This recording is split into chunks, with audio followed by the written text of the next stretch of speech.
Ayan na guys, yung yellow at saka yung white na may lining na red pinagapang dito.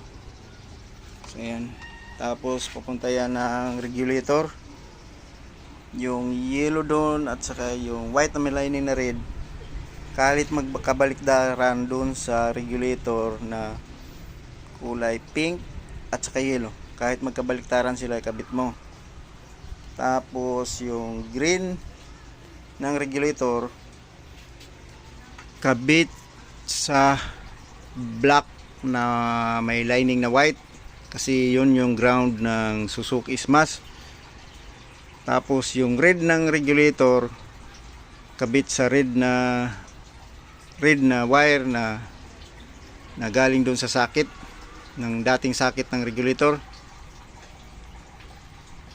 Tapos yung black at saka yung black na galing sa regulator at saka yung yellow dito na socket na pinagputulan natin kasi tinanggal natin yung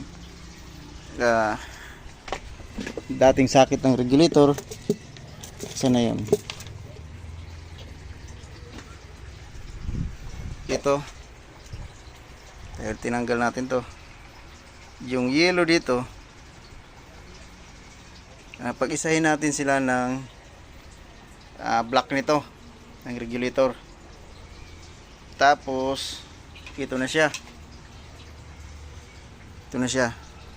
kakabit natin to doon sa orange wire ng ignition switch kasi siya yung accessories wire. So ayan,